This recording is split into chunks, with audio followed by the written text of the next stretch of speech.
ক্ষতি করে এমন কিছু প্রাণী আছে, যেমন সাপ, ইঁদুর, শিয়াল, আরো অনেক বিষাক্ত প্রাণী আছে। এগুলো কেন আল্লাহ তাআলা সৃষ্টি করেছে? ভাইরা আমার, আল্লাহ কেন সৃষ্টি করেছেন এটা জানতে চাচ্ছেন। আল্লাহর একটা সৃষ্টি, এটা জানতে চাইছে কে? আল্লাহর একজন সৃষ্টি।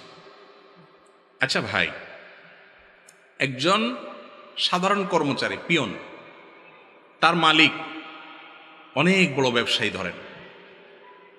পিয়নের কাজ হলো চাটা আগে জোগায় দেওয়া। পিয়ন যদি বলে, স্যার অমুকের সাথে ব্যবসায়িক ডিলটা কেন করলেন, এর কি করতে হবে বলেন? হ্যাঁ, করে দেওয়ার কথা না? সে যদি কথায় কথা জিজ্ঞেস করে, স্যার আজকে আপনি ওই জায়গাটা কেন গেলেন, স্যার আপনি এই ব্যবসা করেন, একবার ধরা খেলেন, আবার এটা কেন করলেন, এরকম যদি প্রশ্ন করে, দুনিয়ার এই মানুষগুলো আমরাই বলবো যে এর এই প্রশ্নই ভুল, এর প্রশ্ন করার রাইটই নেই। আরে বেটা, সে তো মালিক, কোনটা করবে না করবে, কোনটার কি মায়ের প্যাচ আছে না আছে, টার্গেট কি আছে না আছে, এগুলো তুমি সব বুঝে যাইতা, তাহলে তুমি তো পিয়ন হইতা না, তুমিও মালিক হয়ে যেতে। তুমি পিয়ন হইয়া মালিকের কাজের রহস্য, মালিকের কাজ কোনটার কি মায়ের প্যাচ আছে, কোনটার কি হেকমত আছে, কোনটার কি ভালো মন্দ দিক আছে না আছে, তার দৃষ্টি কত গভীরে আছে না আছে, এগুলো সবগুলো তুমি যদি বুঝে যাও, তাহলে তোমার আর মালিকের মধ্যে পার্থক্য কি থাকলো?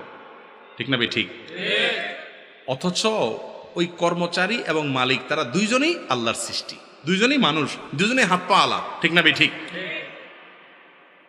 তার এই প্রশ্ন যদি মালিকের কাছে করাটা অযৌক্তিক হয়, আপনি একটা ক্ষুদ্রাতি ক্ষুদ্র সৃষ্টি, মহান আল্লাহ তাআলা, মহান রব্বুল আলামিন, মহান সৃষ্টিকর্তা, তিনি কোনটা কেন সৃষ্টি করছেন, এটা যদি আপনি প্রশ্ন রাখেন, তাহলে আপনার এই প্রশ্ন রাখার কোনো রাইট থাকে? আপনি যদি আল্লাহ তাআলার সব কাজের সমস্ত সৃষ্টির রহস্য বোঝার মতো ক্ষমতা আপনার চলেই আসে, তাহলে আল্লাহ এবং আল্লাহর সৃষ্টির মধ্যে পার্থক্য কি থাকে? আল্লামা ইকবাল বলেছেন, জো সমঝ মে আ গই वो फिर खुदा क्यों कर हुआ। মানে বুঝেন? এর মানে হলো, যাকে আপনি বুঝে ফেলেছেন, যার সমস্ত আদেশ নিষেধ সকল কাজের রহস্য আপনার মাথায় ধরে ফেলেছেন, রপ্ত করতে পেরেছেন, সে আবার আল্লাহ হলো কেমনে? বুঝেন নাই কথা? আরে ভাই, দেশের প্রধান, সরকারের প্রধান, ধরেন দুনিয়া যারা চালায়, বড় বড় নেতারা আছে, অমুক দেশের প্রেসিডেন্ট, তমুক দেশের প্রেসিডেন্ট, বড় বড় নেতা, নেতাদের কাজের সব কাজের মায়ের পেজ কি জনগণ বুঝে? বেশিরভাগই বুঝে না। তো সে যদি তার সব মায়ের পেজ বুঝে যায়, তাহলে তার সাথে আর নেতার কি পার্থক্য থাকে? ঠিক একইভাবে আল্লাহ রাব্বুল আলামিনের প্রতিটি কাজ, তার পিছনে অগণিত রহস্য এবং হিকমা আছে। তার সবগুলো আমরা বুঝে যাবো এমনটা জরুরি না। আপনি যদি সবকিছু বুঝে ফেলতে চান আল্লাহ তাআলার, এটা হলো হাস্যকর ব্যাপার। আপনি কিভাবে সৃষ্টিকর্তার সব রহস্য বুঝবেন? এবার আসি একেবারে সলিড উত্তরে, যে সাপ, ইঁদুর, শিয়াল, যত প্রাণী আছে, আল্লাহ তাআলা সমস্ত প্রাণী সৃষ্টি করেছেন। আমরা দেখি এগুলো আমাদের উপদ্রব করে, ক্ষতি করে, কষ্ট দেয়, কিন্তু এগুলার অনেক উপকারী দিক আছে। এই যে আমের মধ্যে পোকা, সবজির মধ্যে পোকা, আমরা সারা জীবন জানে আসছি যে এই পোকার লাভ কি, কিন্তু এখন আমরা জানতেছি না এই পোকার কি আছে, উপকারিতা। সবজির মধ্যে তাদের অবস্থান, এটার উপকারী দিক আছে। এবং আজকাল বিজ্ঞান এমন অনেক জিনিসকে স্বীকার করতেছে যেগুলো আগে আমরা জানতাম না। ঠিক না ভাই? ঠিক। অতএব আল্লাহ রাব্বুল আলামিন এগুলো যে সৃষ্টি করেছেন, এর প্রত্যেকটার উপকারী দিক আছে, আমার বুঝে আসুক অথবা। আমি যদি আল্লাহর সৃষ্টি নিয়ে গবেষণা করতাম, আমরা তো গবেষণা করি না, ইসলামের গবেষণার সাইটটা তো এখন আমাদের মধ্য থেকে হারিয়ে গেছে। আল্লাহ বলেছেন, ইন্না ফি খালকিস সামাওয়াতি ওয়াল আরদ ওয়া ইখতিলাফি লাইলি ওয়ান নাহার লাআয়াতিল লিউলিল আলবাব। নিশ্চয়ই নবমণ্ডল, ভূমণ্ডলের সৃষ্টি, দিন এবং রাতের পরিবর্তন, আল্লাহর সব সৃষ্টির মধ্যে বুদ্ধিমান যাদের মেধা আছে, জ্ঞানী যারা বিজ্ঞানী, তাদের জন্য এখানে জ্ঞানের ভান্ডার আছে, অনেক নিদর্শন আছে যে আল্লাহ কেন সৃষ্টি করেছেন, সবগুলোর রহস্য আছে। তারা যারা গবেষণা করে, তারা সেটা আবিষ্কার করার সুযোগ পায়। হয়তো কেউ আগে পায়, কেউ পরে পায়।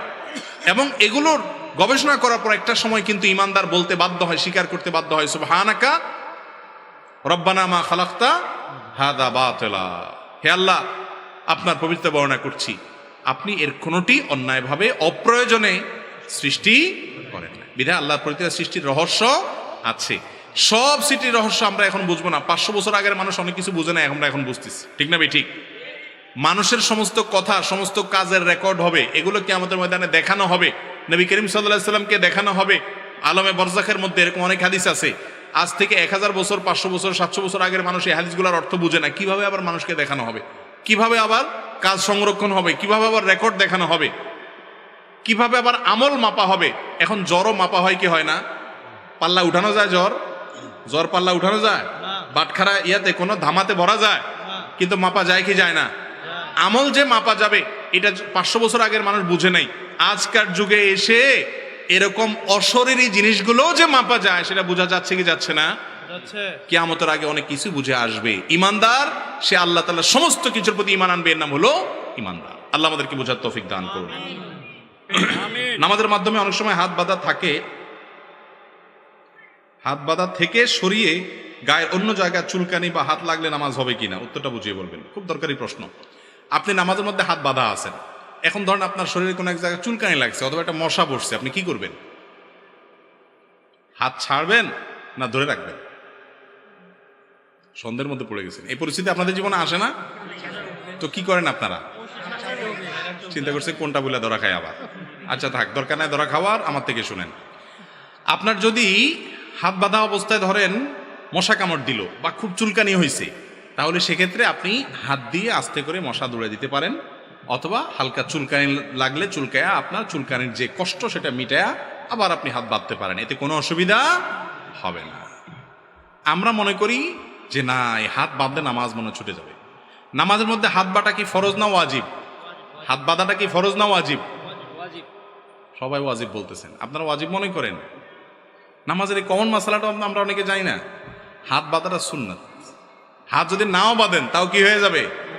সেখানে যদি আপনি একটু চুলকান, তাতে সুন্নত সামান্য সময়ের জন্য ছুটলো, নামাজ নষ্ট হবে না। অনেকে আছে যে মশা কামড়াইতে কামড়াইতে বেচারার চেহারা লাল হয়ে গেছে মশার কামড়ের চোটে, এরপরেও হাত দিয়ে দৌড়ায় না, আছে না? নেই না, এত কষ্ট করার কোনো দরকার নেই, আস্তে করে দৌড়ান। আবার তার মানে এই না যে দৌড়ানোর নাম দিয়ে আপনি মশাকে মার করে একেবারে গায়ে জোরে দিলেন, কামান মারার মতো মশা মারার জন্য কামান দাগাইলেন। তো নামাজের মধ্যে এরকম করলে আমল কাসির হয়ে নামাজ নষ্ট হয়ে যেতে, আলতো করে সরাই দিতে হবে। অনেকে আছে মোবাইল বাজলে ওটা ধরে না, জামাতে নামাজ, পুরা মসজিদের মুসল্লিদের মনোযোগ নষ্ট হয়ে গেছে, তারপরও বলে বাজলে বাজক, আমি এটা পকেটে ধরে নামাজ নষ্ট করবো নাকি? তো সবার নামাজের মনোযোগ নষ্ট করে ফেলা, এটা ঠিক না। আপনি আলতো করে যে বাটনটা টিপলে মোবাইলের গলা চিপ দিয়ে ধরা হবে, ওই বাটনটা আপনি টিপ দিয়ে দেন। বুঝেন নাই কথা? প্রত্যেকে যার যার মোবাইলের বাটন কোথা আছে আন্দাজ অনুমান করতে পারেন কি পারেন না? যদি এমন কোনো জায়গায় হয় যে না, এটা যেমন আপনি নিচে রাইখা নামাজ দাঁড়াইছেন, এখন দাঁড়ানো অবস্থা বাইজে গেছে, এখন তো আপনি ফিরে এসে এটা বন্ধ করতে পারবেন না, তাহলে বাঁচতে দেখ। কিন্তু পকেটে আছে, আস্তে করে চাপ চুপ দিয়ে এখন এটা টিপটু দিয়ে বন্ধ করেন। যদিও উচিত হলো আগে থেকেই কি করা, সাইলেন্ট বা বন্ধ করে নামাজ পড়া। অতএব এই বিষয়গুলোকে এত টাইট করে দেখার কোনো সুযোগ নাই। রমজান মাসে দেখা যায় হাফেজ সাহেবরা অতি দ্রুত কোরআন তেলাওয়াত করে, এটা কি ঠিক? আবার অনেকে অনেক ইমাম সাহেব এত তাড়াতাড়ি রুকু সিজদা করে, পেছনে বয়স্ক মুরব্বীরা ইমামের সাথে রুকু সিজদা করতে পারে না, এ ব্যাপারে কি বলবেন? ভাই রমজান মাস আসতেছে সামনে, নামাজ কোন জি গতিতে হবে, 4G না 5G? বলে 6G। আসলেই তাই। নামাজ, তারাবি নামাজ যত তাড়াতাড়ি পড়তে পারে আমরা মনে করি হাফেজ মাশাআল্লাহ তুখুর, ঠিক না? ঠিক। আচ্ছা, ওই যে বাইসাইকেল বা এমনি গাড়ি, আমি যখন ড্রাইভিং শিখি, আমার যে শিখায় সে বলে যে তুমি আচ্ছা গাড়ি চালানো তো কোনো ব্যাপার না, গিয়ার দিলাম আর স্কার্টার চাপাইলাম, ক্লাস ছাড়লাম, গাড়ি দৌড়াবে, ঠিক না? এখন উনি আমাকে বললেন যে আচ্ছা তুমি গাড়ি চালানো শিখছো, ভালো কথা, কত আস্তে চালাইতে পারো এই টেস্ট তোমার। তো নতুন যারা গাড়ি চালানো শিখে দেখেন আস্তে চালাইতে পারে না, কোনটা চালাইতে পারে? জোরে চালাইতে পারে। আচ্ছা গাড়িটা তো একটু দূরবর্তী মেসাল, সাইকেলে আসেন, সাইকেল প্রথম যখন সাইকেল চালানো শিখে একটু প্যাডেল দিয়ে কোনো রকম যদি সাইকেলটারে হাঁটাইতে পারে, তো দেখবেন যে শিখায় ও পিছন থেকে দৌড়ায় ধরতে পারে না, ঠিক না? ঠিক। আর যে খুব এক্সপার্ট সাইকেলের, সে দেখবেন যে একজন হেঁটে হেঁটে যাচ্ছে বাচ্চা, ও বাচ্চার পাশ দিয়ে সাইকেলকে খুব ধীরে ধীরে নিয়ে যেতে পারে, ঠিক না? ঠিক।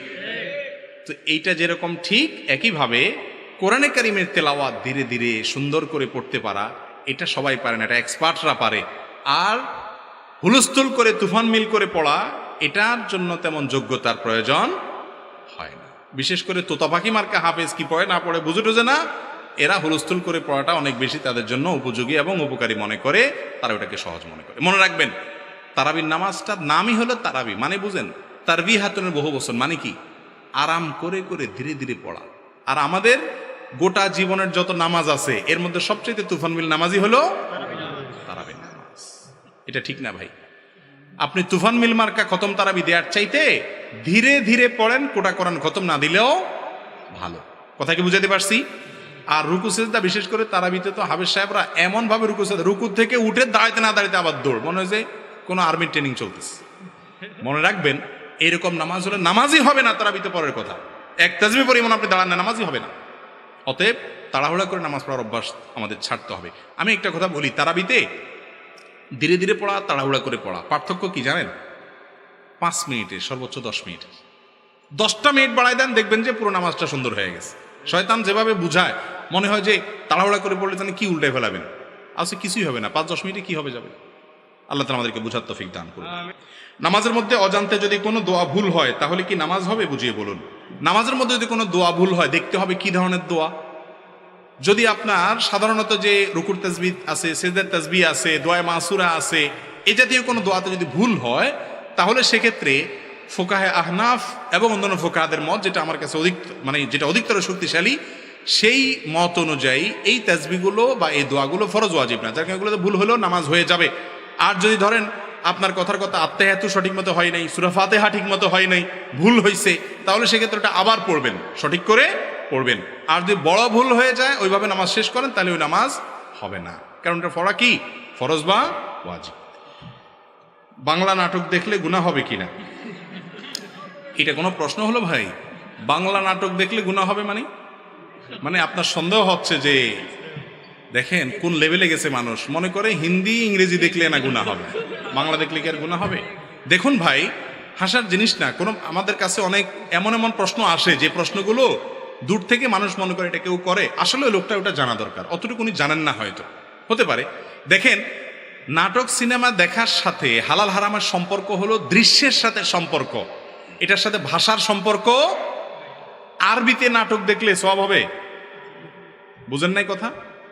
আরবিতে যদি আপনি নাটক দেখেন, যে নাটকে নারী পুরুষ একসাথে অভিনয় করে, মিউজিক আছে, হারাম জিনিস আছে, যেটা দেখা হারাম, এটা যদি আরবিতেও দেখানো হয়, জায়েজ হবে না? তাহলে বোঝা গেল এটার সাথে ভাষার কোনো সম্পর্ক নেই। কি দেখছেন সেটার উপর নির্ভর করবে। আপনি যদি কোনো পর্নোর দিকে তাকান, তাহলে সেটা দেখা কি, এবং কোনো হারাম দৃশ্য যদি দেখেন, অশ্লীল কোনো দৃশ্য যদি দেখেন, মিউজিক যদি আপনি উপভোগ করেন, তাহলে সেক্ষেত্রে সেটা কি হবে, হারাম হবে। এর বাইরে কোনো কিছু থাকলে হালাল হবে। আপনি ধরেন ইংরেজিতে হোক, আরবিতে হোক, বাংলা হোক, যেটাই হোক, যেটা বাইরে দেখা যায় সেটা টেলিভিশনে দেখাও। বাইরে একজন মানুষ একজন পুরুষকে একজন পুরুষ দেখছে, হালাল না হারাম? কয় হারাম। ঘুম বেশি আসছে এলাকা ভাই। টেলিভিশনে একজন পুরুষ আর একজন পুরুষকে, টেলিভিশনের বাইরে একজন পুরুষ একজন পুরুষকে দেখছে, আমি ওনাকে দেখছি, এটা জায়েজ না, না জায়েজ? তো ওনাকে যদি আমি টিভিতে দেখি, সেটাও কি? আপনি বাইরে যেটা দেখা যায় টিভিতেও সেটা, বাইরে যেটা দেখা না যায় টিভিতেও সেটা দেখা না জায়েজ। বাহিরে একজন পুরুষ একজন নারী যার মাহরাম না, তাকে দেখা জায়েজ আছে? তাহলে টিভিতে দেখাও। টিভিতে যারা অভিনয় করতেছে মহিলারা, এরা কি আপনার মাহরাম? তাহলে তাদেরকে দেখা না জায়েজ। অতএব নাটক বাংলায় না, আরবিতে না, ইংরেজিতে, এটা মুখ্য না। মুখ্য হলো কি আছে তাতে। নাটক সিনেমা মানেই হলো এই হারামগুলার মিশেল, যার কারণে সেগুলো দেখা জায়েজ নাই। এগুলো ছাড়া যদি হয়, এরকম যদি থাকে কোনো এক্সক্লুসিভ কিছু, তাহলে সেটা দেখা জায়েজ হতে পারে। এরপরে প্রশ্ন হলো, রমাদান মাসের প্রস্তুতি আমরা কিভাবে নিব, দয়া করে জানাবেন। রমাদানের প্রস্তুতি আমরা কিভাবে নেই সেটা তো মোটামুটি সবাই জানে। বিশেষ করে দ্রব্যমূল্যের ঊর্ধ্বগতি চলছে, এমনি মানুষের নাবিশ্বাস। আরো রমজান যখন কাছাকাছি আসবে, আমি বলি রমজানের আগে আমাদের প্রস্তুতি হলো ছোলা, চিনি, বেগুন, বেসম, সয়াবিন তেল, এগুলো কিনে আমরা গুদাম করি, মানে বাসা ভরি ফেলাই। কেন? রমজান আসতেছে, মানে খাওয়ার মাস আসতেছে, যে মাসে বেশি বেশি করে খাইতে হয়। যে মাসে আল্লাহ দিনের বেলা খানাই বন্ধ করে দিছে, ওই মাসে তো বাজার সাথে আরো কম করলে চলতো, তাই না? এমন খানা খাই আমরা যে সরকারের যারাই তখন দায়িত্বে থাকে, বেচারা হিমশিম খেয়ে যায় বাজার সামলাইতে, ঠিক না ঠিক? এমন খানা দেয় বাঙালি। কিরে ভাই, রমজান মাস কি খানার মাস না খানা ছাড়ার মাস? তাহলে বাজারে ক্রাইসিস হবে কেন? বরং আরো জিনিসপত্রের দাম কমে না হওয়ার কথা, কারণ ক্রেতা কম। ঠিক না ঠিক? ভাইরা আমার, রমজানের প্রস্তুতি খাবারের প্রস্তুতি দিয়ে না। রমজানের প্রস্তুতি কি? কখন কোন আমল করবেন প্ল্যান করা, যাতে করে সময় নষ্ট না হয়, ঈদের কাপড় চোপড়ের ঝামেলা শেষ করা, যে মার্কেটে যায় সময় নষ্ট না হয়, ইবাদতের পরিকল্পনা করা। এটা হলো রমজানের কি পরিকল্পনা করা। আল্লাহ তাআলা আমাদেরকে করার তৌফিক দান করুন। এরপর প্রশ্ন হলো, নেফাসের সময় রোজা নামাজ নিষিদ্ধ হওয়ার পর সেগুলো কিভাবে আদায় করবে, নিয়ম কি? দেখুন, মা বোনরা মাসিক অবস্থায় যে নামাজগুলো ছুটে যাবে সেগুলো আর পড়া লাগবে না, সেগুলো মাফ। কিন্তু মাসিক অবস্থায় যদি রোজা ছুটে, সেগুলো রমজানের পরে তাদেরকে রেখে দিতে হবে। সেগুলো তারা পরবর্তী রমজানের আগে যে কোনো সময় রেখে দিতে পারে, তবে যত আগে রাখতে পারে তত ভালো। এগুলো যে এক নাগাড়ে রাখতে হবে এমন কোনো কথা নাই। ভেঙে ভেঙে আজকে একটা, 2 সপ্তাহ পরে একটা, 1 সপ্তাহ পরে একটা, বা সুবিধা অনুযায়ী রাখলেও রাখতে পারবেন, কোনো অসুবিধা নাই। আর নেফাস অর্থাৎ সন্তান প্রসব পরবর্তী যে ব্লিডিং হয়ে থাকে, এটার কারণে মা বোনরা তাদের যে নামাজগুলো ছুটে সেগুলো আর কাজা করতে হবে না। এমনকি রোজা কাজা করার ক্ষেত্রেও আপনার আল্লাহ রাব্বুল আলামিন এই ধরনের অসুবিধা যেগুলো আছে মাদের মাসিক এবং নেফাসের ক্ষেত্রে যথেষ্ট ছাড় সুযোগ দিয়েছেন, এবং সে সুযোগ মা বোনরা গ্রহণ করবেন। তাকে বলেছি যে যদি কারোর স্ত্রীর ভরণ পোষণ দেওয়ার মতো ন্যূনতম সক্ষমতা না থাকে, মহর পরিশোধ করার মতো ন্যূনতম সক্ষমতা যদি না থাকে, তার জন্য নবী করিম সাল্লাল্লাহু আলাইহি সাল্লামের নির্দেশনা হলো তিনি বিভিন্নভাবে নিজের যৌন আকাঙ্ক্ষাকে অবদমিত করবেন, নিয়ন্ত্রণ করবেন। তার মধ্যে থেকে একটা পদ্ধতি হলো রোজা রাখা। এর মাধ্যমে তিনি নিজেকে নিয়ন্ত্রণ করার চেষ্টা করবেন। আর এর পাশাপাশি তিনি তো অবশ্যই উপার্জন করে করে নিজে তার স্ত্রীর ভরণ পোষণ মহরের টাকা জোগাড় করার চেষ্টা করবেন। মনে রাখবেন, বিবাহের সক্ষমতা এটা শরঈ দৃষ্টিকোণ থেকে আসার জন্য শর্ত হলো স্ত্রীর কোনোভাবে মহর দেওয়ার মতো টাকা থাকা, আর সহজ কথায় ডাল ভাত জোগাড় করার মতো টাকা থাকা। ডাল ভাত জোগাড় করার মতো টাকা বুঝেন?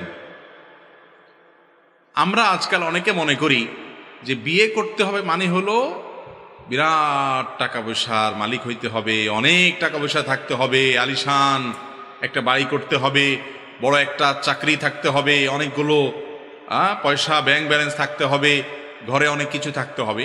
এগুলো আমাদের সমাজ বানিয়ে নিয়েছে। শরীয়তের দৃষ্টিকোণ হলো একজন যুবক বিবাহের উপযুক্ত, তিনি যখন প্রাপ্তবয়স্ক হবেন, তিনি যখন বালেগ হবেন, তিনি যদি ভরণ পোষণ দেওয়ার মতো মোটামুটি যেটাকে আমরা বলি ডাল ভাতদের ব্যবস্থা করার মতো ক্ষমতা যদি তার থাকে, তাহলে এই বেচারার বিয়ের সামর্থ্য আছে। এখন সমাজ বলবে না না, তোমার সামর্থ্য এখনো হয় নাই, নিজের পায়ে দাঁড়াও। এই পায়ে দাঁড়ানোর মানেটা যে কি, এটা এক এক মুরব্বীরা, এক এক বাপ মারা এক একটা বুঝেন। কারোর কাছে পায়ে দাঁড়ানো মানে হলো 50,000 টাকা বেতন চাকরি পাওয়া, কারোর কাছে পায়ে দাঁড়ানো মানে হলো বিরাট ব্যবসা প্রতিষ্ঠান করা, কারোর কাছে পায়ে দাঁড়ানো মানে হলো বিদেশ যায় সেখান থেকে টাকা পাঠায় ঘরবাড়ি করা, এরপরে যায় শহরে জমি কিনা, তারপরে সেই জমিতে কিছু করা, আরো অনেক কিছু করা, তারপরে 30-35 পরে যখন বয়সটা বুড়ার দিকে যাইতে থাকে তখন বলে যে এখন পায়ে দাঁড়াইছে। মনে রাখবেন, বিবাহ যত কঠিন হবে ব্যভিচার তত সহজ হবে। অতএব ব্যভিচার মুক্ত সমাজ গড়তে যুবকদেরকে সময় এবং উপযুক্ত হওয়ার পর বিয়ে দেওয়ার কোনো বিকল্প নাই। যে বাবা মা ন্যূনতম দায়িত্বশীল, ন্যূনতম তাদের মধ্যে দায়িত্ববোধ আছে, তারা তাদের সন্তানকে বিয়ের জন্য তথাকথিত পায়ে দাঁড়ানোর নাম দিয়া বুড়ো করে বিয়ে দিতে পারেন না। ভাইরা আমার, লেট ম্যারেজ বা দেরিতে বিয়ের যে ক্ষতি, এটা নিয়ে আধা ঘন্টা বক্তব্য দেওয়া যাবে। দেরিতে বিয়ের যে ক্ষতি, আমাদের মুরব্বীদের, বেশিরভাগ মুরব্বীদের খোঁজখবর নেন। ডক্টর খন্দকার আব্দুল্লাহ জাহাঙ্গীর রহমাল্লাহ বলতেন, আমাদের চাচি নানি দাদি যারা সেই জেনারেশনের মানুষদের খোঁজখবর নিয়ে দেখেন যে বিয়ে হয়েছে খুব অল্প বয়সে, এরপরে বাচ্চা কাচ্চা হয়েছে 8টা 10টা 12টা, দাঁত সবগুলাই আছে, একটাও পিলিং করা লাগে না, রুট ক্যানাল করা লাগে নাই, চোখে এখনো চশমা দেওয়া লাগে না, কোরআন তেলাওয়াত করতে পারে, আপনার মতো হয়তো খাবার চোখেও দেখে নেই, কিন্তু এরপরেও তারা এখনো তাগড়া সুস্থ, অনেক সময় যুবকদের চাইতেও বেশি আছে। ঠিক না ভাই? ঠিক। তাহলে যুবকদের বিয়েকে বিলম্ব করা, এটা সমাজের জন্য ফাসাদ ছাড়া আর কিছু না। নবী করিম সাল্লাল্লাহু আলাইহি ওয়াসাল্লামের কথাটা আমার কথা না। তিনি বলেছেন, তোমাদের সন্তানরা বিয়ের উপযুক্ত হলে তাদেরকে দ্রুত ভালো কোনো উপযুক্ত পাত্রপাত্রী পেলে দ্রুত বিয়ে দাও, যদি না দাও তাহলে এই জমিনে, এই দুনিয়াতে, এই সমাজে ফাসাদ সৃষ্টি হবে, সে ফাসাদ কন্ট্রোল তোমরা করতে পারবে না। আপনারা পশ্চিমা দুনিয়ার দিকে তাকায় দেখেন কি পরিমাণ যৌন হ্যারাসমেন্টের শিকার হয় মেয়েরা, কি পরিমাণ, এবং আরো কত ফাসাদ আছে সমাজে। এই ফাসাদগুলো থেকে মুক্তির মূল মন্ত্রই হলো মানুষকে পুত পবিত্রতার পথে আহ্বান করা, পর্দা পশিদার, চোখের পর্দা এবং অন্যান্য পর্দার সবগুলো বিধানকে আমাদের সমাজে প্রয়োগ করা, ইমপ্লিমেন্ট করা, ব্যক্তির মধ্যে আনা, এবং যুবকদেরকে, মেয়েদেরকে উপযুক্ত হলে বিয়ে দিতে বিলম্ব না করা। আপনার সন্তান সে যদি বিপদগামী হয়, আমি অনেক মুরব্বীদেরকে বলি, বাবারে আপনাদের আমলে গুনাহ থেকে বাঁচা অনেক ইজি ছিল, পরিবেশ এত খারাপ ছিল না। এখন পরিবেশ এত খারাপ যে ইয়াংরা তাদের নিজেদেরকে রক্ষা করা অলমোস্ট অসম্ভবের মতো কঠিন হয়ে গেছে। সোশ্যাল মিডিয়া হোক, অনলাইনে অফলাইন হোক, এই আল্লাহর বান্দাদের চোখের জেনা থেকে বাঁচানোটা তাদেরকে কঠিন হয়ে গেছে। এই টাইমটাতে তাদেরকে বাঁচানোর জন্য আপনাদের আন্তরিকতা প্রয়োজন, বিচক্ষণতা প্রয়োজন, দূরদর্শিতা প্রয়োজন। আর যুবকরা বসে বসে ঠিক ঠিক না বলে চাকরি বাকরি খোঁজেন, কাজকাম করেন। এটাও ঠিক, মাহফিল এমন একটা জায়গা যে এটাও ঠিক, ওইটাও ঠিক, সবই ঠিক। আল্লাহ তাআলা আমাদেরকে আমল করার তৌফিক দান করুন। এরপরে প্রশ্ন হলো, আলজেরিয়ায় মায়ের সেবা না করার কারণে 3 ভাই একসঙ্গে তাদের স্ত্রীকে তালাক দিয়েছে,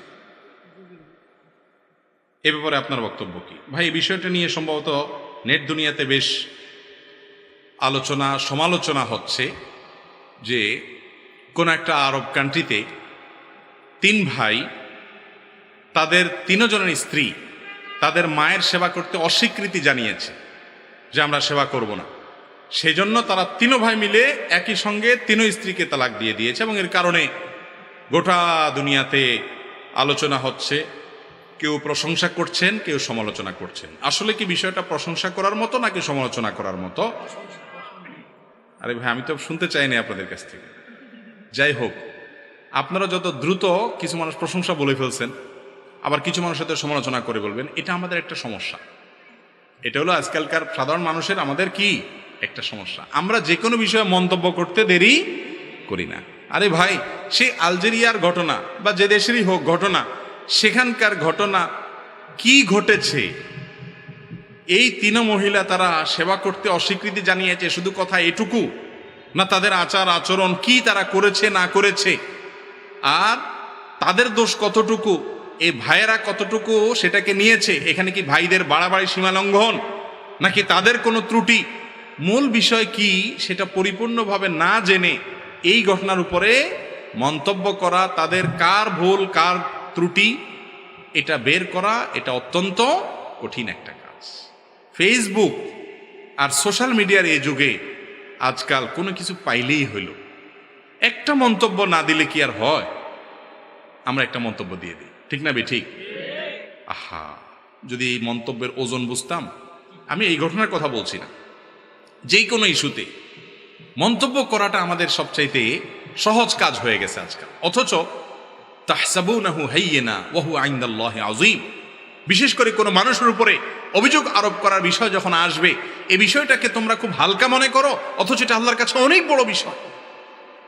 যাই হোক, এখানে মূল ঘটনা কি ঘটেছে আমি জানি না, অতএব পুরো ঘটনা না জেনে মন্তব্য করতে পারবো না। বেশিরভাগ ক্ষেত্রে আমরা ঘটনা না জেনে মন্তব্য করি।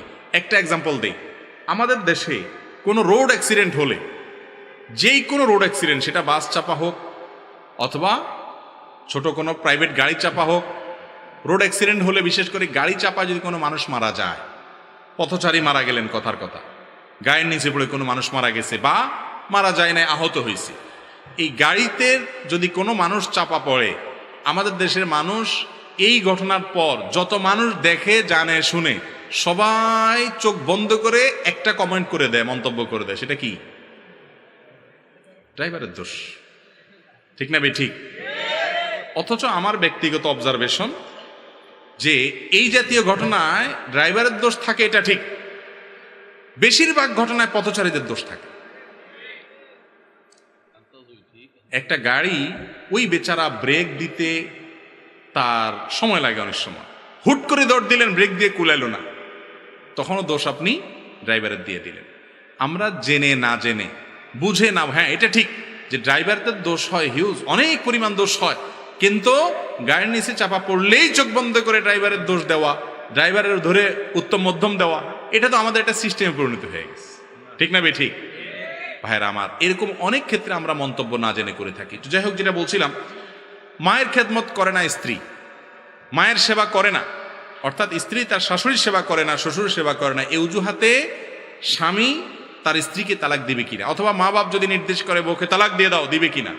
এর উত্তর হলো, প্রথমত স্ত্রীর উপরে শরীয়তের পক্ষ থেকে সরাসরি শ্বশুর শাশুড়ির খেদমত করা আবশ্যক বা ফরজ ওয়াজিব না হলেও মানবিক এবং নানা দিক থেকে স্বামীর প্রতি আনুগত্যের জায়গা থেকে, স্বামীর প্রতি ভালোবাসার জায়গা থেকে তার বাবা মার সাধ্য অনুযায়ী সেবা করা উচিত। আর কিছু না হোক, বড়কে সম্মান করা, বড়কে সেবা করা, এটা ইসলামের নির্দেশ কি নির্দেশ না? সেখানে কোনো নারী, তার স্বামী যখন ওই নারীর সংসারের উন্নতির জন্য, তার ছেলে মেয়ে, তার ভবিষ্যৎ সার্বিক কল্যাণের জন্য বাহিরে দৌড়াদৌড়ি করেন, পরিশ্রম করেন, ব্যস্ত থাকেন, তার অগোচরে অনুপস্থিতিতে তার মা বাবার সেবা করা, দেখভাল করা, এটা অবশ্যই ওই নারীর নৈতিক দায়িত্ব। শরীয়ত ফরজ ওয়াজিব না করলে কি হবে? এটা তার উত্তম আখলাক এবং মুসলমানি আখলাকের শামিল যে তিনি এটা করার চেষ্টা সাধ্য অনুযায়ী করবেন। তাই বলে তাকে কাজের মেয়ে বানিয়ে, তাকে দিয়ে প্রয়োজন হোক বা না হোক সমস্ত কাজ করাবেন, জুলুম করবেন এবং তার উপরে কাজ চাপিয়ে দিবেন, চুলেতে নুন খসলে তালাক দেওয়ার কথা বলবেন, এটা কোনো মুসলমানের জন্য, পুরুষের জন্য জায়েজ। আবার সে যেরকম আপনার বাপমার সেবা করছে, আপনারও কর্তব্য আপনার শ্বশুর শাশুড়ি অর্থাৎ স্ত্রীর বাপমা, তাদের সাধ্য অনুযায়ী সেবা করা, খেদমত করা, তাদের সাথে মহব্বতের সম্পর্ক রাখা, স্ত্রীকে তার বাপমার সেবা করার সুযোগ দেওয়া। মনে রাখবেন, মৌলিকভাবে আপনি পুরুষ, আপনার বাপমার সেবার দায়িত্ব আপনার, আপনার বাবার সেবা করার দায়িত্ব, আর আপনার স্ত্রীর তো কি আছে, বাপমা। আল্লাহ কোরআনে বলেছেন, ওয়াবিল ওয়ালিদাইনি ইহসানা, মা বাবার প্রতি সৎ ব্যবহার করবে। এটা কি শুধু পুরুষদের জন্য না মহিলাদের জন্য? আল্লাহ তো পুরুষদের জন্য আলাদা করে বলেন নাই। তাহলে বোঝা গেল, আপনি আপনার বাপমার সেবা করার জন্য আপনার কর্তব্য, আপনার স্ত্রী তারও তার বাপমার সেবা করা তার কর্তব্যের অংশ। বিধায় তাকে সেই সুযোগও দিতে হবে মাঝে মধ্যে, যে যেন তিনি তাদের সেবা করতে পারেন, তাদের মহব্বত করতে পারেন, খোঁজ খবর নিতে পারেন, তাদের মহব্বত জাহির করতে পারেন। এই চেষ্টা উভয় পক্ষ থেকে থাকা উচিত। কিন্তু তাই বলে সামান্য চুন থেকে নুন খসলেই তালাক দেয়। বিশেষ করে আমাদের দেশে বিয়েই করে অনেকে বাপমার খেদমতের জন্য, আছে না নাই? অনেক বাপমা বিয়ে করায় বাচ্চাকে, ছেলেকে, কিসের জন্য? ছেলেকে বিয়ে করায় বাপমার খেদমতের জন্য। এটা ভুল। মেয়ে স্ত্রী তিনি কোনো কাজের মহিলা না যে খেদমতের জন্যই তিনি আসছেন। হ্যাঁ, তিনি আসার পরে অবশ্যই খেদমত করার তার মানসিকতা থাকতে হবে, উচিত। তিনি ভালো মুসলমান হতে হলে, আখলাকি মুসলমান হতে হলে, বড়কে যে সম্মান করে না নবী সাল্লাল্লাহু আলাইহি ওয়াসাল্লাম, সে আমার উম্মত না তিনি বলেছেন, তাহলে অবশ্যই তিনি শাশুড়িকে সম্মান করবেন, খেদমত করার চেষ্টা করবেন। মুশকিল হলো, তালি তো এক হাতে বাজে না। শ্বশুর শাশুড়ি অনেক সময় জুলুম করে, স্ত্রীরা অনেক সময় ত্রুটি করেন। এক্ষেত্রে সব পক্ষ থেকে ছাড় এবং আন্তরিকতা দরকার আছে। মা বাপ যদি নির্দেশ করে আপনি আপনার স্ত্রীকে তালাক দিতে পারেন কিনা, উত্তর হলো, যদি মা বাপ নির্দেশ করেন অন্যায়ভাবে স্ত্রীকে তালাক দেওয়ার, তাহলে মা বাবার সে নির্দেশ মানা আবশ্যক না। কারণ লা তাআতা লিমাখলুকিন ফি মাসিয়াতিল খালিক, আল্লাহর সীমানা লঙ্ঘন করে, নির্দেশ লঙ্ঘন করে কারো নির্দেশ মানা আবশ্যক না, এমনকি মা বাপেরটাও না। আপনার স্ত্রী যদি কোনো দোষ না থাকে, তাহলে বেচারিকে তালাক দিলে তার উপরে জুলুম হবে কি হবে না? এই জুলুমের নির্দেশ যদি আপনার বাপ মা করতে বলে, তাহলে সেটা আপনার শোনা আবশ্যক। আপনি বলবেন ইব্রাহিম আলাইহিস সালাম নির্দেশ করেছেন, ওমর রাদিয়াল্লাহু আনহু নির্দেশ করেছেন। এর উত্তর হলো, ইব্রাহিম আলাইহিস সালাম আল্লাহর নবী ছিলেন, ওমর রাদিয়াল্লাহু আনহু নবী করিম সাল্লাল্লাহু আলাইহি ওয়াসাল্লামের খলিফা ছিলেন। তিনি পরিস্থিতি পর্যবেক্ষণ করে যে নির্দেশ দিয়েছেন সেটা তার সন্তানের জন্য উপযোগী। আজও যদি কোনো বাপ মা যৌক্তিক এবং প্রয়োজনীয় নির্দেশ সন্তানকে দেন, তাহলে সেক্ষেত্রে সেই নির্দেশ আপনি মানবেন। কিন্তু আপনি কোনো যৌক্তিক গ্রাউন্ড দেখছেন না, শুধুমাত্র মা বাপের ব্যক্তিগত অপছন্দের কারণে স্ত্রীকে তালাক দিতে বলে। অনেক সময় মেয়ে পছন্দ হয় না, বাস তাহলে বলে তালাক দিয়ে দাও। মা বাপ ডিস্টার্ব করে ছেলেকে, আছে না নেই? তো এইরকম ভাবে ডিস্টার্ব দিয়ে বা সন্তানকে চাপ দিয়ে স্ত্রীকে তালাক দেওয়ানো ওই মুরব্বীদের জন্য নাজায়েজ কাজ, আর ছেলেও সেটা শোনা কি হবে, নাজায়েজ কাজ হবে। কথা কি বুঝতে পারছি? অতএব এই আলজারিয়ার ঘটনা যারা সমালোচনা করছেন, যারা প্রশংসা করছেন, আমি মনে করি তাদের বেশিরভাগ লোকই ভুলের মধ্যে আছেন এই জায়গাটাতে, যে একটা সংক্ষিপ্ত ঘটনা কি ঘটেছে না ঘটেছে একেবারে কাছাকাছি না গিয়ে অথবা পুরো ঘটনার বিবরণ না জেনে মন্তব্য করা কঠিন। তবে হ্যাঁ, এটুকু আমরা মৌলিকভাবে করে বলতে পারি, মা বাবার সেবা করা ছেলেদেরটা ছেলেদের উপরে, মেয়েদেরটা মেয়েদের উপরে আবশ্যক। আর শ্বশুর শাশুড়িটা করাটা হলো নৈতিক দায়িত্ব, করা উচিত, ইমান এবং আখলাকের দাবি, মুসলমানের চরিত্রের দাবি। কিন্তু না করলে তার জন্য শরীয়তের পক্ষ থেকে কোনো পানিশমেন্ট নাই, কিন্তু বেয়াদবি যেন না করে তাদের কষ্টের জন্য কারণ না হয়। তবে ভালো মুসলমান হওয়ার জন্য এই খেদমত করার বিকল্প নাই, অতএব সেই চেষ্টা করতে হবে। এটার কারণে সামান্য চুল থেকে নুন খসলেই আপনার স্বামী তার স্ত্রীকে তালাক দেওয়া, এটা তার জন্য কি নাই, জায়েজ।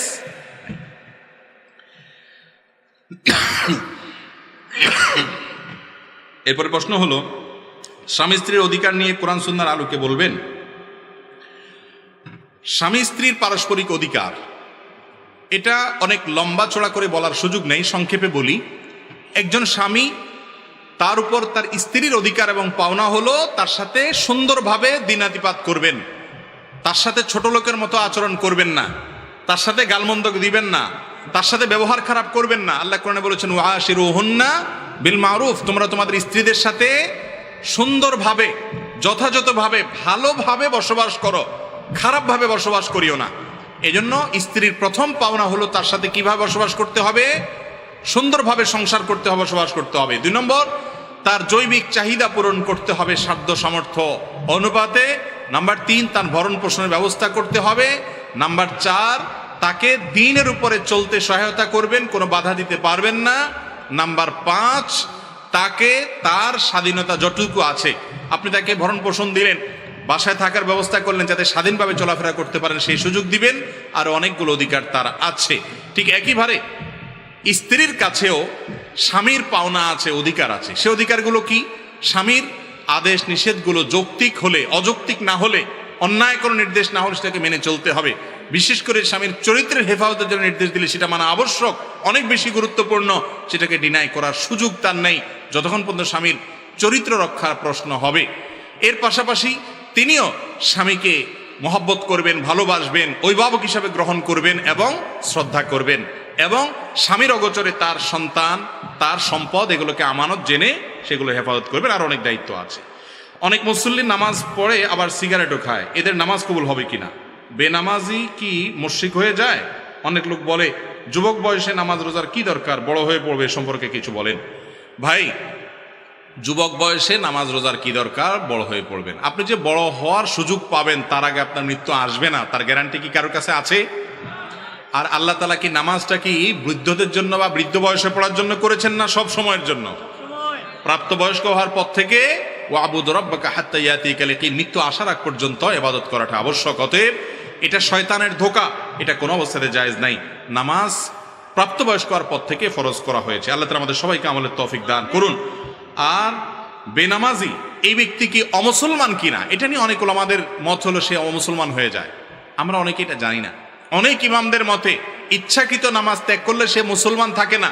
নবী করিম সাল্লাল্লাহু আলাইহি ওয়াসাল্লাম বলেছেন, বাইনার রাজুলি ওয়াশ শিরকি ওয়াল কুফরি তারকুস সালাহ, একজন ব্যক্তির মাঝে শিরক এবং কুফরের পার্থক্য আর ব্যবধান হলো নামাজ ত্যাগ।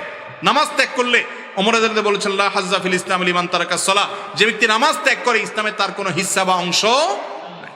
এত ডেঞ্জারাস বিষয়।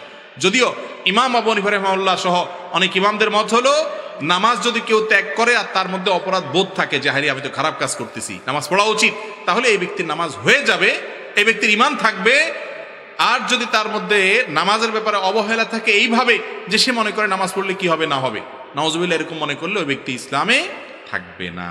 আল্লাহ আমাদেরকে নিয়মিত নামাজ আদায় করার তৌফিক দান করুন।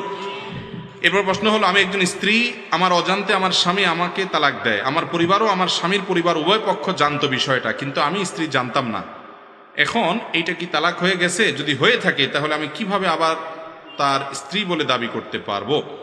প্রথম কথা হলো, দেখেন, তালাকের মাসআলা এই ধরনের প্রশ্নোত্তরের সংক্ষিপ্ত সেশনে জানার চেষ্টা করবেন না। তালাকের মাসআলা জানার জন্য এলাকায় দক্ষ কোনো আলেম, মুফতি, মাদ্রাসা, যেখানে ফতোয়া বিভাগ আছে, এরকম কোনো জায়গায় গিয়ে লিখিতভাবে বিস্তারিত জানিয়ে তারপরে তালাকের মাসআলা নেবেন। কারণ তালাকের মাসআলা অনেক ফাঁক ফোকর থাকে। আপনাকে যিনি উত্তর দিবেন তিনি অনেক প্রশ্ন করবেন, কোয়েরি করবেন এবং পাল্টা প্রশ্ন করবেন, তারপর আপনার উত্তর সেখান থেকে বের হবে। আমরা শুধু মৌলিকভাবে একটা মূলনীতি বলে রাখি, তালাক যদি কোনো স্বামী দেয় তালাক যদি হওয়ার মতো হয় দেয়, তাহলে সেক্ষেত্রে স্ত্রী যদি নাও জানে তারপরও তালাক হয়ে যায়। এখন কথা হলো, স্ত্রীকে স্বামী তালাক দেওয়ার পর আবার স্বামী হিসাবে ওই স্ত্রী ওই পুরুষকে গ্রহণ করার সুযোগ আছে কিনা? উত্তর হলো, তালাকটা যদি এমন তালাক দেয় যে তালাকটা প্রত্যাহার যোগ্য তালাক, যেটাকে ফিকহের কিতাবের ভাষায় তালাক রাজিঈ বলা হয়, তাহলে সেক্ষেত্রে আবার তারা স্বামী স্ত্রী হিসাবে ঘর করতে পারে। আমি সব জায়গায় এই কথাটা বলার চেষ্টা করি, যারা বিবাহ করেছেন তারাও মনোযোগ দিয়ে শুনেন, যারা বিবাহ করবেন ভবিষ্যতে এখনো করেন নাই তারাও মনোযোগ দিয়ে শুনেন। আল্লাহর ওয়াস্তে স্বামী স্ত্রী যত মনোমালিন্য হোক, যত গন্ডগোল হোক, যত ঝগড়াঝাটি হোক, যত আপনাদের মধ্যে অমিল হোক, বোঝাপড়ার গরমিল হোক, আল্লাহর ওয়াস্তে মাথা গরম করে তালাক দিবেন না। তালাক এমন একটা ডেঞ্জারাস অস্ত্র, এমন একটা ভয়াবহ অস্ত্র, ছুরি এবং চাকুর চাইতে পিস্তলের চাইতে ডেঞ্জারাস। কিরকম? আপনি একজনকে তার শরীরে ছুরি ঢুকাই দিলেন, তার বুকে ঢুকানোর পরে লোকটা মারা গেলেন। এখন আপনি জিহ্বা কামড়ায় বলতেছেন, ও সরি, আমি আসলে বুঝতে পারিনি। এতে কি লোকটা জীবিত হবে? ঠিক একইভাবে আপনার স্ত্রীকে রাগের মধ্যে মাথা গরম করে আপনি তালাক দিয়ে দিলেন। আপনাকে অনেকে ফতোয়া দিবে, আলেম ওলামারা না, অনেক লোক ফতোয়া দেয় যারা আলেম তো না, অনেক সময় মুসলমানও কিনা সন্দেহ, তারা ফতোয়া দেয় রাগের মাথায় তালাক দিলে কি হয় না? তালাক হয় না। আমি বলি, তালাক কি কেউ মহব্বত করতে করতে দেয়? ভালোবাসার চোটে স্ত্রীকে ডাইকে এনে তালাক দিয়ে দেয়? আরে ভাই, তালাক দেয়ই তো কিসে? কিন্তু তাই বলে রাগ হলেই তালাক দিবেন না। রাগ হলে যে ঠিক আছে তার সাথে আর ঘর আর করার কোনো সুযোগ নাই, এরকম যদি হয় তাহলে বিবেচনা করবেন, আলেমদের সাথে পরামর্শ করবেন, গণ্যমান্য মুরব্বীদের সাথে পরামর্শ করবেন, বিচক্ষণ ঠান্ডা মাথার মানুষদের সাথে বুদ্ধি নেবেন, আর এক হটমেজাদের কাছে যাবেন না। এরপর ধীরে ধীরে দুজন চারজনের বুদ্ধি নেবেন, দক্ষ একজন আলেমের কাছে যাবেন। তারপরেও যদি তালাক দেওয়ার ডিসিশন নিতে হয়, একজন আলেমকে বলুন, হুজুর কিভাবে তালাক দিলে সুন্নত সম্মত তালাক হবে সেইভাবে দিবেন। যদি দেন তাহলে আবার কোনো কালে যদি দুজন একত্র হতে চান সুযোগ থাকে। আমার ব্যক্তিগত অবজারভেশন হলো, বেশিরভাগ, আমার মনে হয় 90%-এর বেশি হবে মানুষ তালাক হওয়ার পর একটা সময় এসে বলে, হুজুর আবার একটু মিলে যেতে চাই, আবার একসাথে ঘর করতে চাই, কিন্তু এমনভাবে তালাক দেয় আর ফিরে আসার সুযোগ থাকে না। এই জন্য ভাইরা আমার, তালাকটা দেওয়ার আগে একজন দক্ষ আলেমের সাথে পরামর্শ দিবেন। রাগ হয়ে গেল আর দিয়ে দিলেন তা না। বেশি ভেজাল হচ্ছে, স্ত্রী বেশি জ্বালাতন করতেছে, আপনার মেজাজ একটু ঠান্ডা করা দরকার, পারলে একটু হালকা একটা ধাক্কা টাক্কা দেন। বুঝতে পারছেন কথা? তাও আল্লাহর রাস্তায় তালাক দিয়েন না, তালাক দিয়েন না। এটা খুব বড় ধরনের ছোট লোকই। কথায় কথায় বউরে কি দেওয়া। কিছু ছোট লোক আমাদের সমাজে আছে না নাই? কিছু বন্ধু আছে, ছোট লোক বন্ধু, এদের মার্কা কি জানেন? কথায় কথা কাট্টি, কথা কথা কি কাট্টি। এরকম বেহায়া কিছু দোস্ত আছে, কিছু হইতে না হইতেই কাট্টি। আরে ভাই, কত কিছু হবে একসাথে থাকতে গেলে, তাই বলে কথায় কথা কাট্টি তুমি। তো বন্ধুর সাথে কথা কথা কাটতে দিলে তো কিছু আসে যায় না ভাই, কিন্তু স্ত্রীর সাথে কথা কথা তালাক দেওয়া, এটা হলো বড় ধরনের ছোট লোক, খুব বড় ধরনের ছোট লোক। এটা করবেন না আল্লাহর রাস্তায়, ঠান্ডা মাথায় ডিসিশন নেবেন, এরকম করবেন না। তো যাই হোক, যদি তালাক কোনো স্বামী তার স্ত্রীকে দিয়ে দেয়, স্ত্রী যদি নাও জানে তারপরেও সে তালাক পতিত হয়ে যাবে, এটা হলো মূল কথা। এখন যদি প্রত্যাহারযোগ্য তালাক দিয়ে থাকে, স্ত্রী আবার সে স্বামীর ঘর করতে পারে, প্রত্যাহার করার সুযোগ আছে। এরপরে প্রশ্ন হলো, একজন অপরজনের জায়গা দখল করেছে, একজন লোক জেনা করেছে, এসব বলা কি গীবত? দয়া করে গীবত সম্পর্কে একটু বলুন। কোন লোক আরেকজনের জায়গা দখল করছে, কোন লোক জেনা করছে, কোন লোক দুর্নীতি করছে, কোন লোক চুরি করছে, কোন লোক মিথ্যা কথা বলছে, এই কথাটা যদি তার পেছনে আপনি অন্যদের কাছে বলেন, এটা গীবত। এটা কি গীবত? আমরা অনেকে মনে করি গীবত মানে হলো কারোর মধ্যে কোনো দোষ নাই সেটা বলাটা, এটা ভুল। গীবত মানে হলো কারোর দোষ আছে সেটা তার পেছনে বললেই সেটা কি গীবত। আর এই গীবতটা সাধারণত হারাম। এটা জায়েজ হবে তখন, ধরেন কথার কথা, একজন মানুষ সে অন্যের জমি আত্মসাৎ করছে, আপনি অন্য কোনো মানুষকে সাবধান করতেছেন যে এই লোকটার ব্যাপারে সাবধান, তোমার জমি তো তার পাশে আছে, দেখিও সে আবার আত্মসাৎ করে কিনা, সে তো এরকম অন্যের আইল ঠেলার অভ্যাস আছে, আত্মসাৎ করার অভ্যাস আছে, আপনি তাকে সাবধান করার নিয়তে বলছেন, তাহলে ঠিক আছে, এটা জায়েজ আছে। কথা কি বুঝাতে পারছি? একজনের টাকা হাওলাত দিতে যাচ্ছে, আপনি জানেন এই লোক একবার টাকা হাওলাত নিতে পারলে আর দেয় না, আপনি তাকে বললেন যে ভাই সাবধান, টাকা হাওলাত দেওয়ার আগে এই লোকের কিন্তু নেচার ভালো না, লেনদেন ভালো না। এই যে তার বদনামি করলেন, এই বদনামি করাটা জায়েজ আছে, কারণ এটা আরেকজনের উপকার করার জন্য বলছেন। আর আপনি চা দোকানে বসে বসে দরকারে বেদরকারে অমুক ঘুষ খাইছে, অমুক চুরি করছে, অমুক ডাকাতি করছে, ঠিক আছে সে খারাপ কাজ করছে বুঝলাম, কিন্তু এটা চা দোকানে বসে বসে বললে কোনো লাভ হবে? এটা হলো গীবত এবং এটা নাজায়েজ কাজ। এটা খুব মজার একটা কাজ। এটা এখন আমাদের কাছে ঘি ভাত। গীবতটা এখন আমাদের কাছে কি ভাই? ঘি ভাত। ঘি ভাত যেরকম টেস্টি খাবার, আমাদের কাছে গীবতটা এরকম।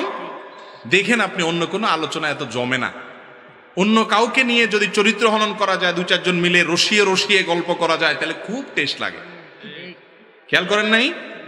এই টেস্টটা ইবলিস সৃষ্টি করে। আল্লাহ তাআলা আমাদেরকে বাঁচার তৌফিক দান করুন। চা দোকানের মনে মনে বসে বাবারা আল্লাহর রাস্তায় আকাম কুকামগুলা করবেন না। এগুলো ডেঞ্জারাস জিনিস, সামাজিক সম্প্রীতি নষ্ট করে। বুঝলাম একটা লোক খারাপ, তো তার বিরুদ্ধে এখানে বললে কি লাভ হবে? কোনো লাভ হবে না। পারলে ওই লোকটাকে বলেন। আবার অনেকে বলে কি তার সামনেও বলতে পারবো। ভাই বলতে পারলে তার সামনেই বলো, পিছনে বলা, মানুষের প্রশংসাটা পেছনে করতে হবে আর দোষটা সামনে বলতে হবে। আমরা উল্টা করি, দোষটা পেছনে বলি আর পামপট্টি সব সামনে দেই। ঠিক না ভাই? ঠিক। পামপট্টি সামনে দিলে লাভ, কারণ তার কাছে ভালো সাজা যাবে। আর পিছনে বদনামি করলে আরেকজনের কাছে ভালো তার সাজা যাবে। এটা হলো 2 নম্বর মানুষ। এটা হলো কয় নম্বর মানুষ ভাই? সামনে দোষটা বলে ভাই তোমার এই দোষটা আছে, তুমি এটা ঠিক করো ভাই, রাগ করিও না। আর পেছনে প্রশংসা করা যে লোকটার এই দোষ থাকলে কি হয়েছে, মাশাআল্লাহ আরো অনেক এমুক অমুক গুণ আছে। এটা হলো 1 নম্বর মানুষ। এই 1 নম্বর মানুষ সমাজে বেশি না 2 নম্বর মানুষ বেশি? আল্লাহ আমাকে আপনাকে 1 নম্বর মানুষ হওয়ার তৌফিক দান করুন। আরেকজন বলে সমাজে 1 নম্বর মানুষগুলো বেশি। ওয়াজ মাহফিলের জায়গাটা এমন একটা জায়গা, যা মুখ দিয়ে আসি তা বলে দিই আমরা। এরপরে প্রশ্ন ভাই, আজকাল দেখা যায় অনেক মুসল্লি জামাতের নামাজের রাকাত ধরার জন্য তাড়াহুড়া করে ছুটে আসে। দেখেন সহিহ মুসলিমের হাদিসে নবী করিম সাল্লাল্লাহু আলাইহি ওয়াসাল্লাম বলেছেন যে তোমরা যখন নামাজের জন্য যাবা, জামাতে নামাজ ধরার জন্য মসজিদের দিকে যাবা, ফামশু আলাইকুম বিসাকিনা, তখন এমন ভাবে হাঁটবা যে তুমি সভ্য শান্ত শিষ্টভাবে যাবা, ধীরে ধীরে যাবা, খুব রবের সাথে যাবা, ঠান্ডা মাথায় যাবা। আমরা কি করি? দৌড়াইতে থাকি। বিশেষ করে ইমাম সাহেব যদি রুকুতে যায় তো তার কোনো কথাই নেই। রুকুতে গেলে তখন কি হয়? ইঁদুর দৌড় দেই আমরা। এই ইঁদুর দৌড়টা কেন দেই? এই দৌড় দেখলে বাহ্যিকভাবে মনে হয় সুবহানাল্লাহ, আল্লাহর ইবাদতের জন্য কত পাগল পড়া লোকটা দৌড় দিছে আল্লাহর রহমতের দিকে, সুবহানাল্লাহ। আসলে এর একটা ভিন্ন দিকও হতে পারে, দিনের প্রতি কারোর আগ্রহ। বেশিরভাগ ক্ষেত্রে এই দৌড়টা হলো যে ওই রাকাতটা ধরতে না পারলে ভেজাল আবার পড়া লাগবে, এই জন্য রুকুতে ধরতে পারলে বেঁচে গেলাম। এটা অনেক মানুষের মধ্যে থাকার সম্ভাবনা আছে না নাই? অতএব এটা ভালো জিনিস না।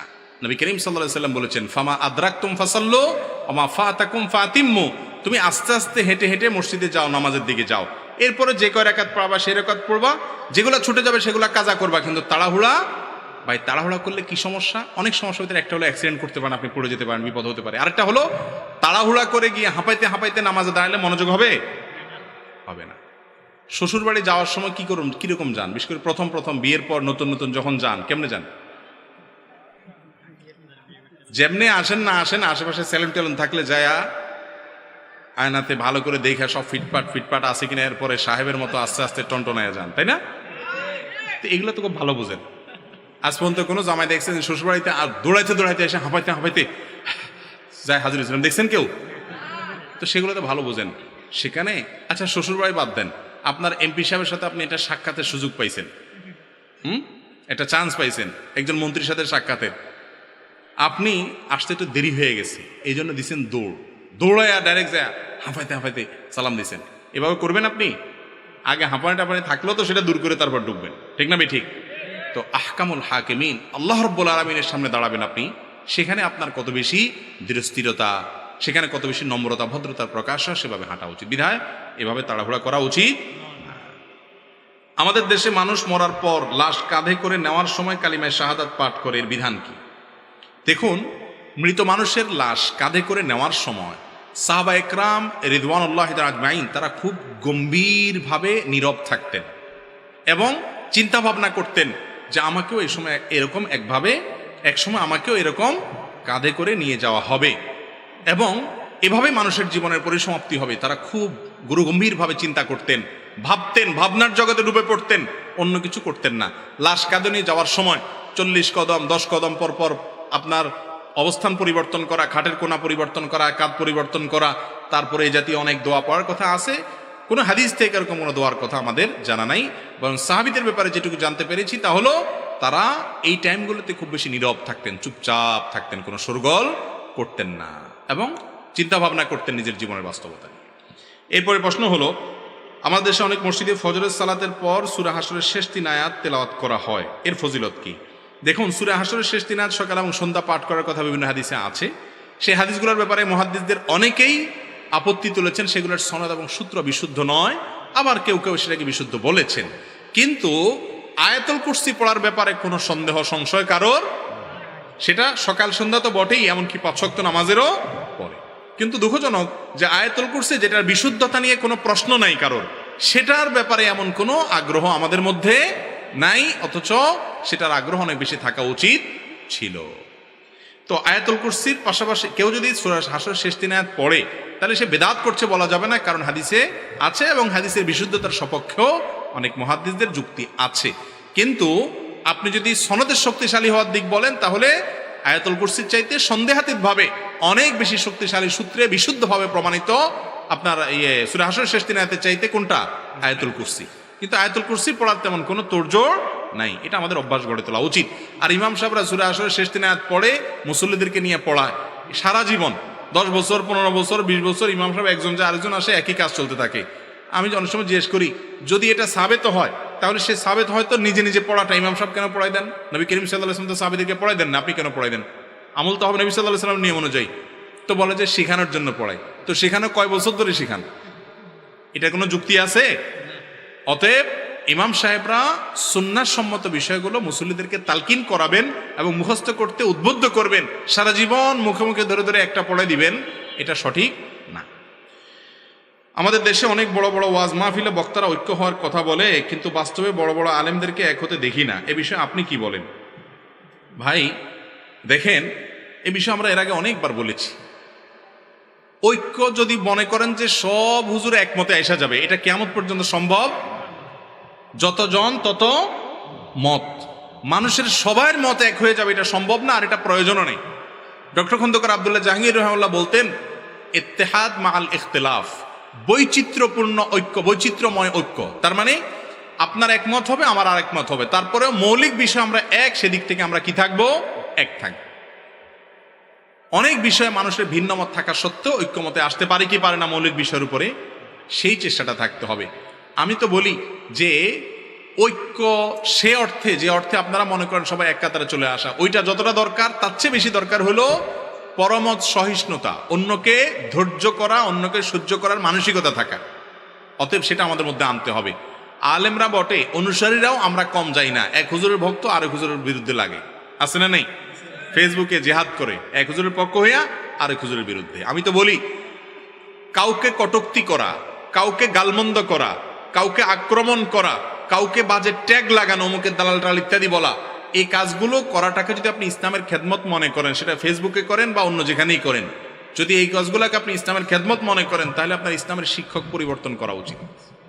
আপনি যার কাছ থেকে ইসলাম শিখেছেন ওই লোকটাকে পরিবর্তন করতে হবে, কারণ সে আপনাকে যে পথ শিখিয়েছে এটা ইসলামের পথ না, এটা মুহাম্মদ সাল্লাল্লাহু আলাইহি ওয়াসাল্লামের পথ না। আপনি সুন্দরভাবে মানুষকে নসিহা করবেন, সংশোধন করবেন, তাই বলে বাজে মন্তব্য করা যাবে না।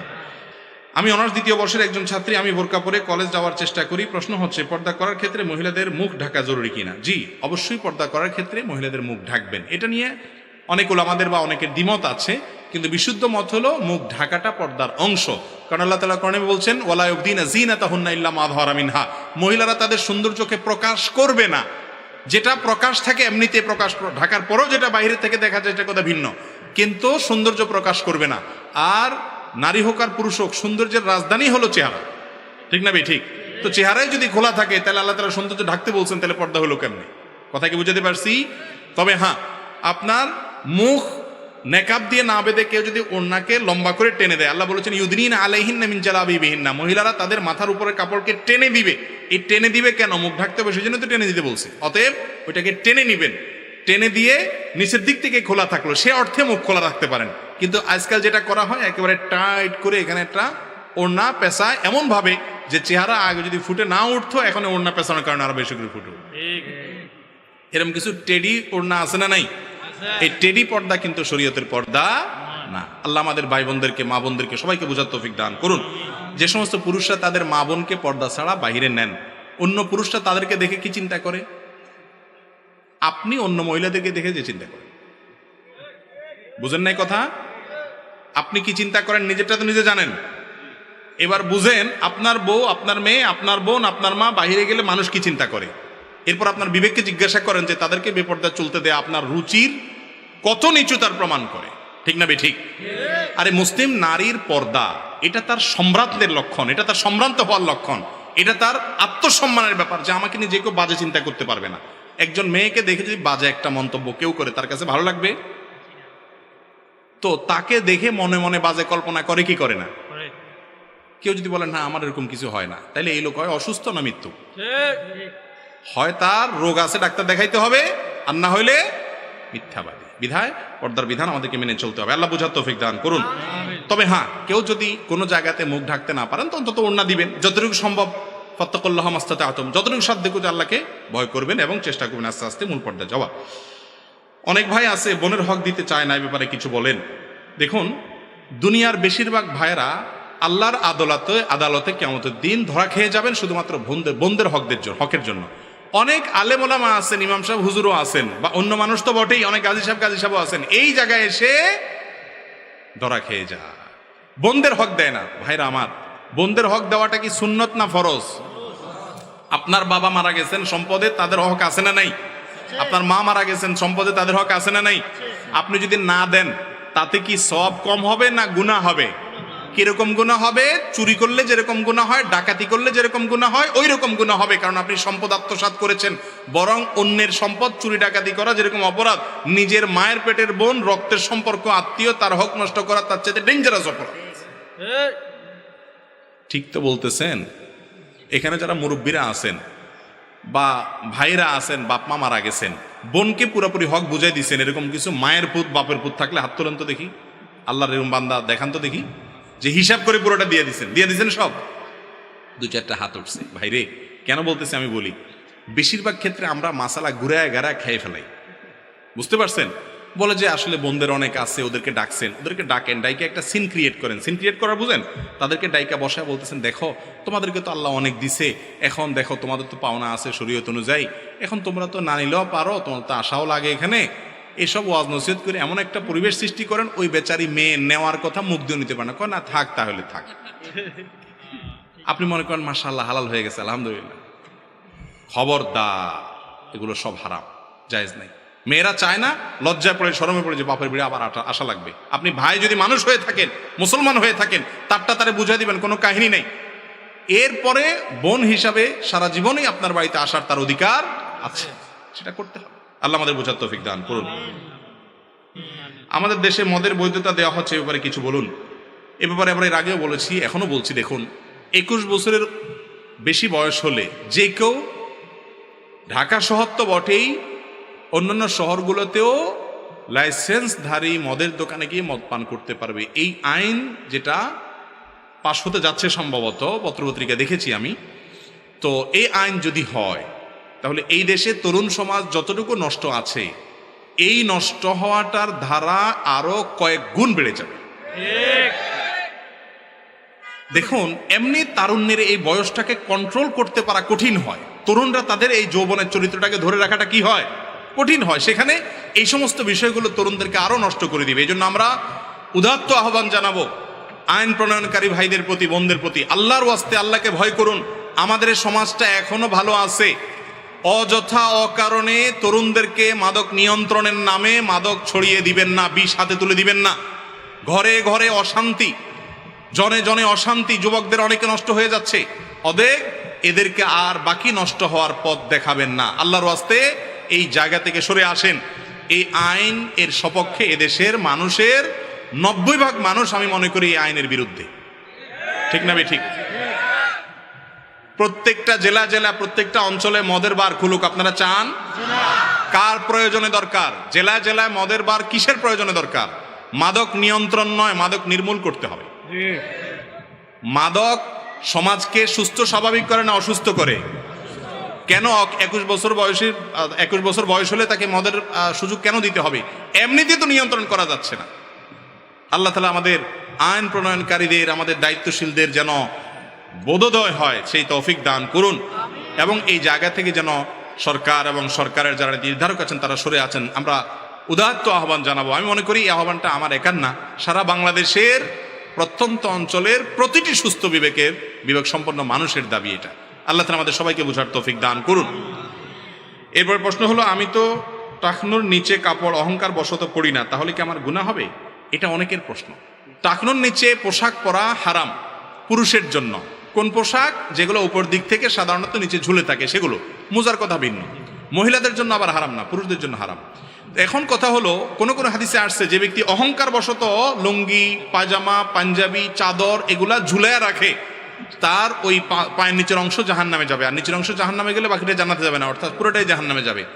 এখন কেউ কেউ বলে যে আমার মধ্যে তো অহংকার থাকে না, তাহলে তো তার উত্তর হলো যে অহংকার না থাকলেও যদি পড়েন তারপরও গুনাহ হবে। এটাই বিশুদ্ধতর মত, এটাই জমহুর উলামাদের মত। কারণ কয়েকটা হাদিসে অহংকার বশত থাকার কথা আসলেও অন্যান্য হাদিসে অহংকারের কথা বলা নাই, বরং অহংকার ছাড়াই বলা আছে সর্বাবস্থায় আপনার টাকনুর নিচে কাপড় পরলে সেটা কোথায় যাবে? জাহান্নামে যাবে। অতএব এখান থেকে বেঁচে থাকা উচিত পুরুষদের। আর সম্প্রতি বোধহয় অনেক গবেষণা থেকে প্রমাণিত হয়েছে যে এটা পুরুষের পুরুষত্ব কমিয়ে দেয়। অনেকগুলো আর্টিকেল পড়েছি আমি, সংশ্লিষ্ট বোদ্ধা মহল লোকেরা আরো ভালো বলতে পারবেন। বিধায় এটা কোনো ভালো জিনিস না। একটা জিনিস দেখবেন, কোরআন হাদিসে যেটা নিষেধ করছে শয়তানটা আমাদের দিয়ে বেশি করায়। মেয়েদেরকে বলা হয়েছে তাদের যত ঢেকে ঢেকে থাকবে তত ভালো, টাকনু সহ তারা ঢেকে থাকবে, তাই না? আর পুরুষরা টাকনুর উপরে পড়বে। এখন দেখবেন পুরুষদের প্যান্ট সব কোথায়? টাকনুর নিচে, আর মহিলাদের গুলা মানে কোরআন হাদিস যা বলা আছে তার হুবহু কি করতে হবে? উল্টাটা করতে হবে। বুঝাই গেছে এই সভ্যতা, এই সংস্কৃতি বিনির্মাণের পিছনে সবচেয়ে বড় অবদান হলো ইবলিসের। ইবলিস আমাদের সমাজটাকে সেভাবে গড়ে তোলার চেষ্টা করছে। আল্লাহ তাআলা আমাদেরকে বুঝার তৌফিক দান করুন। এরপর প্রশ্ন হলো, পরের জায়গা জোর করে দখল করে খাওয়া আখিরাতে তাদের বিচার হবে কি? দেখুন, অন্যের জায়গা যদি আত্মসাৎ করে কেউ, অনেক লোক আছে নামাজ কালাম পড়ে কিন্তু জমিতে খেতে কাজ করতে গিয়ে আস্তে করে আলটা ঠেলে, আছে না নাই?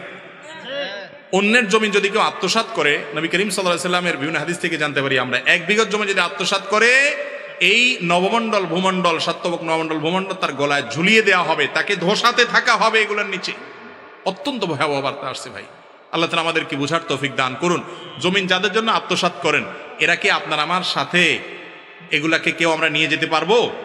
যাদের জন্য করছি তারা কি এগুলার দায়িত্ব নেবে কিয়ামতের দিন?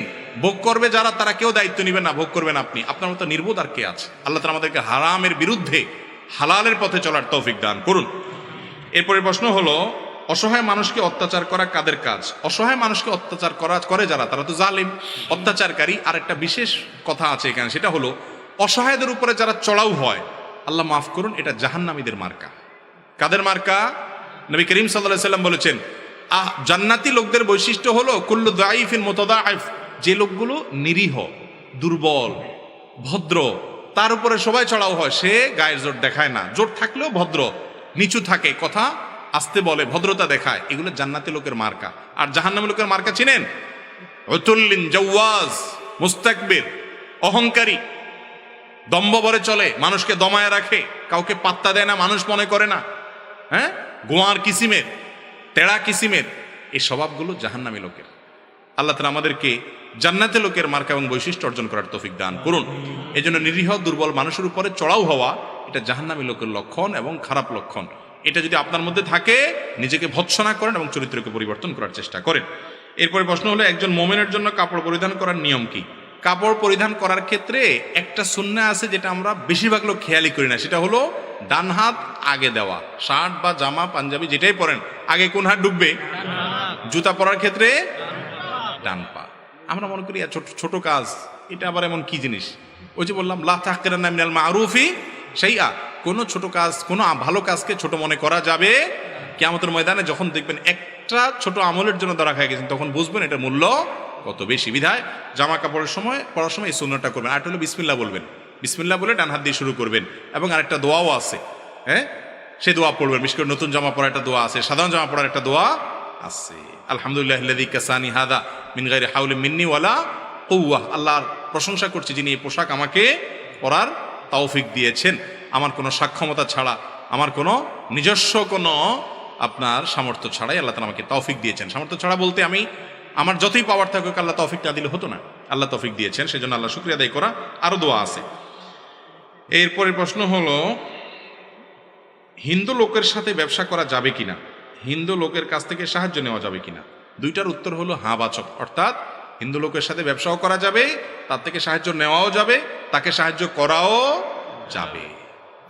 আমরা অনেকে মনে করি যে এই জিনিসগুলো বোধহয় অনেক খারাপ জিনিস। না ভাই, যারা অন্যান্য ধর্মাবলম্বী তাদের সাথে আমাদের লেনদেন, কেনা বেচা, হাওলাত দেওয়া, হাওলাত নেওয়া, সদাচরণ করা এগুলো নিষিদ্ধ তো নয়, বরং আল্লাহ বলেছেন লা ইয়ানহাকুমুল্লাহু আনিল্লাযীনা লাম ইউকাতিলুকুম ফিদ-দীন ওয়া লাম ইখরিজুকুম মিন দিয়ারিকুম আন তাবাররুহুম ওয়া তুকসিতু ইলাইহিম ইন্নাল্লাহা ইউহিব্বুল মুকসিতিন।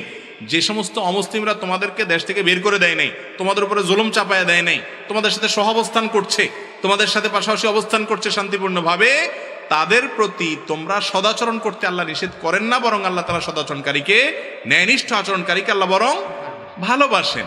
বিধায় আমাদের নবী করিম সাল্লাল্লাহু আলাইহি ওয়াসাল্লাম মুসলিমদের থেকে হাওলাত নিয়েছেন, সাহাবীরা তাদের সাথে লেনদেন করেছেন। বিধায় এগুলো কি না নাজায়েজ না। নাজায়েজ যে বিষয়টি সেটা হলো আপনি অন্তরের অন্তঃস্থলে ওই ব্যক্তিকে জায়গা দেওয়া যে ব্যক্তি আপনার রবের অস্তিত্বের স্বীকৃতি দেয় না, কিন্তু এজ এ মানুষ তার সাথে সৌহার্দ্যপূর্ণ আচরণ, সুন্দর ব্যবহার এবং সকল কায়কারবার তার সাথে করার সুযোগ, কায়কার বলতে আর্থিক যে কায়কারবার, এগুলো করার সুযোগ আছে। প্রতিবেশী হিসেবে তার খোঁজ খবর নেবেন। নবী করিম সাল্লাল্লাহু আলাইহি ওয়াসাল্লামের একজন কাজের লোক ছিল সম্ভবত ইহুদি, তিনি অসুস্থ হওয়ার পর নবী সাল্লাল্লাহু আলাইহি ওয়াসাল্লাম তাকে দেখতেও গেছে। এখন যদি কোনো ইমাম সাহেব কোনো হিন্দু ড্রাইভার রাখে কোনো হুজুরে, কি করবেন আপনারা বলেন? আমার নবী করিম সাল্লাল্লাহু আলাইহি ওয়াসাল্লাম যে ইসলাম দিয়ে গেছেন সেখানে ভিন্ন ধর্মাবলম্বীদের সাথে সহাবস্থান, সৌহার্দ্যপূর্ণ অবস্থানের নির্দেশ আছে না নাই?